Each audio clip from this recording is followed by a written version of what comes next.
It seems fitting that I begin this letter with a simple message. Thank you. When I learned I had been selected... When I started my scholarship fund, I started to receive letters.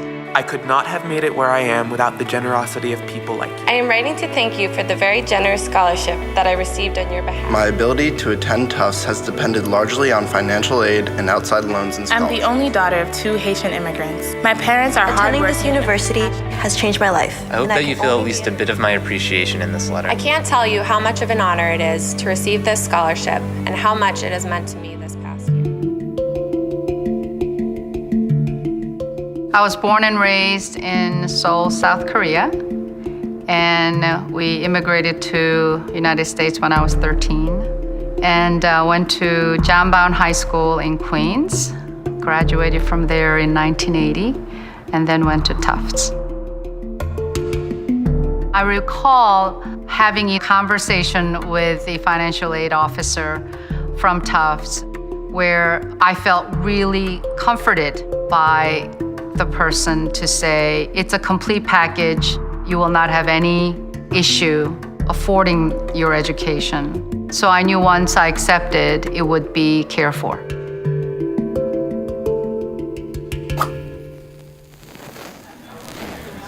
a line.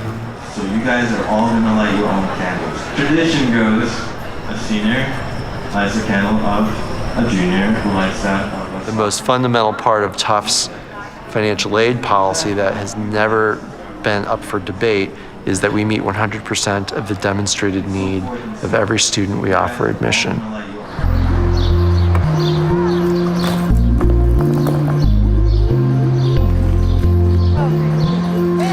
If we accept a student into Tufts and we agree that we're going to support them, we do it for the entire time they're here.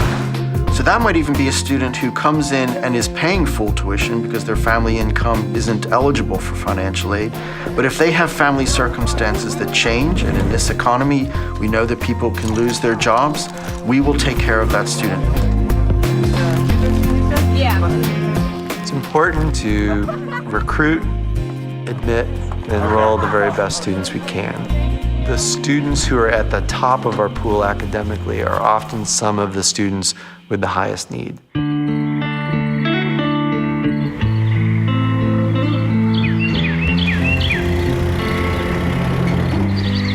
I grew up in a small town in Connecticut along the Connecticut River, and in that town, which had a large farming community, in particular tobacco farming, when you turned 14 years old, you went to work. And if you want to instill work ethic in your kid, have them crawl up and down rows of tobacco plants from 6:30 in the morning till 2:30 in the afternoon.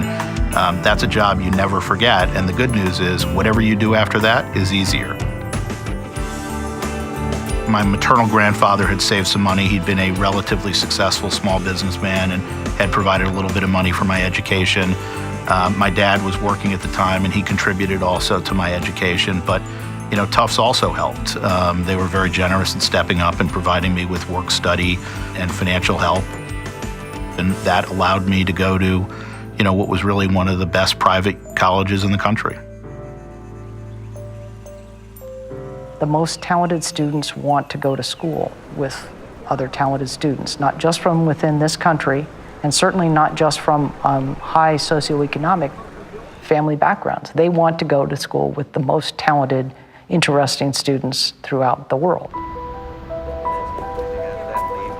And it puts a lot of pressure on the school to be able to say, we're competing in that same environment, and we can do it on every front, academically, quality-wise, and with financial aid, so that there are no distinctions made among people of different means. I think what's important about having a diverse student body, students from different cultures, different financial backgrounds, from different countries, it allows us to achieve the excellence that we aspire to as an institute of higher education. And it does that by first increasing the pool of talent that we get here. It also brings multiple perspectives to the institution, and those perspectives are incredibly important in the learning environment. And lastly, having a diverse student body from a broad spectrum of of incomes, of cultures, allows us to train the future leaders of tomorrow who have to go out there and work and be leaders in a diverse society. From the top. You know, I've sort of lived my life with really two philosophies, and one is that I think from a societal perspective, I completely adhere to the idea that we should be measured by how well we take care of the least fortunate among us. It's important, in my opinion, it's important to be open-minded as much as possible. Like, you don't want to be... And I think secondarily that we all have an obligation to give back to allow people coming up who have talent, who have skills, who have abilities, to really exploit and take advantage of those, and ultimately to then give back themselves. I certainly was helped at Tufts, and I have certainly lived by the idea that I owe something back to the world that has brought me to where it's brought me, and that's the philosophy I believe in, my family believes in, and that's part of why we've been very supportive of the university.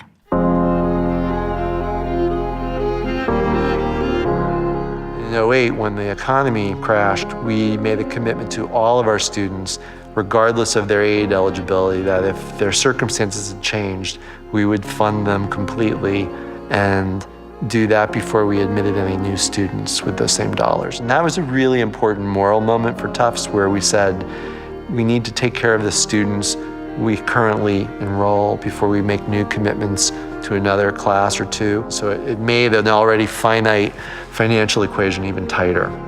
This has been particularly acute in the last 3 years since the economy stalled, and more families have said to us, we just can't do it. I've been in the financial aid office at Tufts for 25 years. I've never seen anything like this. A lot of our families used their home equity as a way to tap into their assets to pay for college, and that's been a resource that isn't around so much for a lot of our families. Classes that were admitted over the last several years are not noticeably different in their academic profile. Where it shows up is in the demographics.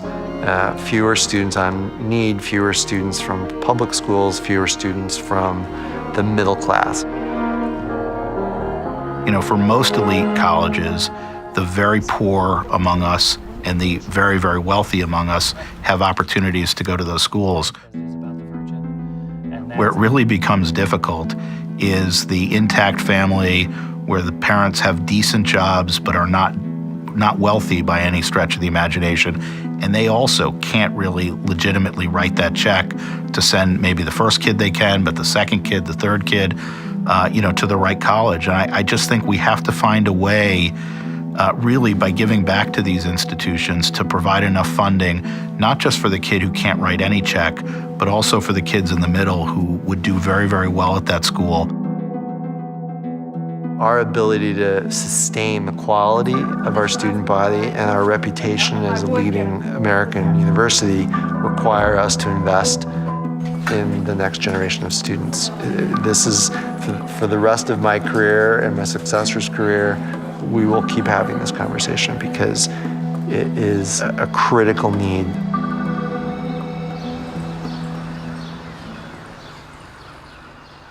A gift for financial aid is really going to transform the life of an individual. What it means to them to be here. I mean, they keep pinching themselves. They can't believe they've been given this opportunity, and they just throw themselves completely into the experience. And that's a wonderful thing to see in a student coming from a background which they never thought they could get here, and then they've been given the opportunity. We've been given something and we've been blessed in a way, and I think when you're given something, you have an obligation to give back. When I received my scholarships, I'm sure whoever gave at the time gave because they had the same feelings that I had about giving back. That had a very deep impact on me. So I'm hopeful that when they grow up, and I expect them to be wildly successful in their own fields, so they will then turn around and continue the process. I am writing to thank you for the very generous scholarship that I There are received. so many people to thank in your scholarship. Overwhelmed and challenged with the prospect of giving back. Thank you very, very much. Thank you very much. Thank you. Thank you. Thank you.